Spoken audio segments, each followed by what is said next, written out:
नमस्कार. आज आपण दिवाळीच्या फराळामध्ये बिना पाकाचे मस्त असे महिनाभर टिकणारे मऊसूत असे रव्याचे लाडू तयार करणार आहोत.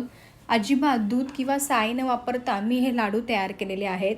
असे परफेक्ट लाडू तयार करण्यासाठी रवा कसा भाजावा हे व्हिडिओमध्ये अगदी डिटेलमध्ये सांगितलेलं आहे. वेळ न घालवता रेसिपीला सुरुवात करूयात. रव्याचे लाडू तयार करण्यासाठी सर्वात आधी आपण रवा भाजून घेणार आहोत. रवा घेताना नेहमी असा 0 नंबरचा बारीक रवाच घ्यायचा आहे. जाड रवा अजिबात घ्यायचा नाही. आता एका मोठ्या कढईमध्ये एकाच वाटीने मोजून बरोबर 2 वाट्या रवा घालून घेतलेला आहे. आता हा घातलेला 2 वाटी रवा असाच कोरडा अगदी कमी आचेवरती 1 मिनिट भाजून घेऊयात. या ठिकाणी 1 मिनिट झालेला आहे. अगदी मंद आचेवरती रवा मी कोरडाच भाजून घेतलेला आहे. असा रवा 1 मिनिट भाजून झाल्यानंतर ज्या वाटीने आपण रवा मोजून घेतला त्याच वाटीने तूप देखील मोजून घ्यायचं आहे. 2 वाटी रव्यासाठी अर्धी वाटी घट्ट साजूक तूप घ्यायचं आहे. लक्षात ठेवा, पातळ वितळलेलं साजूक तूप घ्यायचं नाही. घट्टच अर्धी वाटी साजूक तूप घ्या, तेव्हाच तुमचे लाडू अगदी परफेक्ट तयार होतील. आता या घेतलेल्या अर्धी वाटी साजूक तुपापैकी सर्व साजूक तूप घालायचं आहे. फक्त 2 चमचे साजूक तूप वाटीमध्ये ठेवायचं आहे. बाकी उरलेलं सर्व साजूक तूप आपण रवा भाजण्यासाठी वापरणार आहोत. हे पहा, अशा प्रकारे घेतलेलं सर्व अर्धी वाटी साजूक तूप घातलेलं आहे. फक्त 2च चमचे साजूक तूप वाटीमध्ये ठेवलेलं आहे. ते साजूक तूप आपल्याला नंतर लागणार आहे. आता हे घातलेले सर्व साजूक तूप रव्यासोबत अगदी व्यवस्थित मिक्स करून घ्यायचं आहे. काही रव्याच्या गुठळ्या तयार झाल्या असतील तर त्या मोडून घ्यायच्या आहे. आता ह्या घातलेल्या साजूक तुपाबरोबर रवा आपल्याला अगदी बदामी रंगावरती कमी आचेवरती भाजून घ्यायचा आहे. लक्षात ठेवा, हे रव्याचे लाडू बनवताना गॅस कुठेही मोठा किंवा मध्यम ठेवायचा नाही. अगदी कमी आचेवरती आपल्याला हा रवा सतत हलवत भाजूनच घ्यायचा आहे. मध्येच कुठेही कढई सोडायची नाही. मला 2 वाटी रवा भाजण्यासाठी साधारणतः 17 ते 18 मिनटं अगदी कमी आचेवरती लागणार आहे. जर तुम्ही अगदीचा मोठा किंवा मध्यम गॅस करून हा रवा भाजला तर तुमचे लाडू अजिबात व्यवस्थित होणार नाहीत. चला तर अगदी कमी आचेवरती सतत हलवत रवा खमंग भाजून घेऊयात. या ठिकाणी सुरुवातीपासून टोटल 10 मिनटं झालेली आहेत. अगदी कमी आचेवरती सतत हलवत मी रवा भाजूनच घेत आहे. तुम्ही या ठिकाणी पाहू शकता, आधीपेक्षा रव्याचा हलकासा रंग बदललेला आहे, पण अजून रवा पूर्णपणे भाजलेला नाही. हे रव्याचे लाडू बनवताना रव्याचा रंग जास्त देखील बदलू द्यायचा नाही. बदामी रंगावरतीच आपल्याला हा रवा भाजून घ्यायचा आहे. चला तर सतत हलवत आणखी आपण 7 ते 8 मिनटं रवा भाजून घेऊयात. जेव्हा तुम्ही रवा अगदी कमी आचेवरती व्यवस्थित भाजून घेणार तेव्हाच तुमचे लाडू चवीला अतिशय चविष्ट तयार होतील. सुरुवातीपासून टोटल 17 ते 18 मिनटं झालेली आहेत. अगदी कमी आचेवरती रवा सतत हलवत मी भाजून घेतलेला आहे.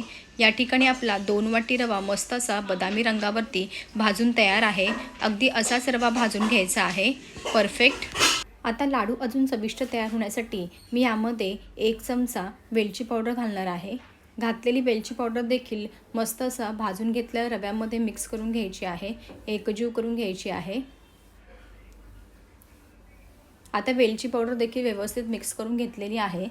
आता अशी वेलची पावडर घातल्यानंतर लगेचच गॅस बंद करायचा आहे. गॅस बंद करूनच आपल्याला पुढची प्रोसेस करायची आहे. ज्या वाटीने रवा आणि साजूक तूप मोजून घेतलं त्याच वाटीने मोजून 1 वाटी पिठी साखर घालायची आहे. 2 वाटी रवा, अर्धी वाटी साजूक तुपासाठी 1 वाटी पिठी साखर घ्या. हे अगदी परफेक्ट प्रमाण आहे. मी फक्त पिठी साखर त्याच वाटीने मोजून घेतली होती, फक्त दुसऱ्या वाटीमध्ये घालून तुम्हाला दाखवत आहे. लक्षात ठेवा, गॅस बंद करूनच आपल्याला पिठी साखर या रव्यामध्ये मिक्स करून घ्यायची आहे. रवा गरम गरम असतानाच पिठी साखर घालायची आहे रव्यामध्ये आणि व्यवस्थित मिक्स करून घ्यायची आहे. काही पिठी साखरेच्या गुठळ्या तयार झाल्या असतील तर त्या मोडून घ्यायच्या आहे. रवा गरम गरम असतानाच आपल्याला पिठी साखर घालायची आहे. ही फार महत्त्वाची टीप आहे, कारण रवा थोडासा गरम असतो. रव्याच्या उष्णतेमुळे पिठी साखर मस्त अशी वितळली जाते आणि एकसारखी मिक्स देखील होते. चला तर घातलेली 1 वाटी पिठी साखर भाजून घेतलेल्या रव्यामध्ये व्यवस्थित मिक्स करून घेऊयात, एकजीव करून घेऊयात. हे पहा, अशा प्रकारे घातलेली सर्व पिठी साखर मी रव्यामध्ये व्यवस्थित मिक्स करून घेतलेली आहे, एकजीव करून घेतलेली आहे. पिठी साखरेच्या काही गुठळ्या तयार झाल्या होत्या त्या देखील एकसारख्या मोडून घेतलेल्या आहेत. आता या ठिकाणी गॅस बंदच आहे. रवा भाजून झाल्यानंतर कुठेही मी गॅस चालू केलेला नाही. आता हे जे मिश्रण आहे लाडूचं ते असं चमच्याच्या मदतीने कलथाच्या मदतीने दाबून ठेवायचं आहे। हे पहा मी व्हिडिओमध्ये दाखवते त्याप्रमाणे एकसारखं घट्ट असं कढईमध्येच दाबून ठेवा। हे पहा ह्या पद्धतीने गॅस बंदच केलेला आहे। असं एकसारखं हे मिश्रण दाबून घेतल्यानंतर त्यावरती झाकण ठेवायचं आहे। झाकण ठेवून हे मिश्रण असंच अर्धा तासासाठी तरी साईडला ठेवून द्यायचं आहे, जेणेकरून काय होतं त्या रव्याच्या उष्णतेमुळे आपलं जे मिश्रण आहे ते लाडू बांधण्यासाठी अगदी व्यवस्थित सेट होईल। आपण घातलेली पिठी साखर रव्यामध्ये अगदी व्यवस्थित एकजीव होईल, त्यामुळे असं करायचं आहे। आता हे मिश्रण असंच अर्धा तासासाठी साईडला ठेवून देऊयात थंड होण्यासाठी। लक्षात ठेवा पूर्ण देखील थंड होऊ द्यायचं नाही, हे मिश्रण कोमट असतानाच आपल्याला पुढची प्रोसेस करायची आहे। या ठिकाणी अर्धा तास झालेला आहे। मिश्रण मी दाबून थंड होण्यासाठी ठेवलेलं होतं। पूर्ण देखील मिश्रण हे थंड झालेलं नाही, हलकंसं कोमटच आहे। याच वेळीच आपल्याला ही पुढची प्रोसेस करायची आहे।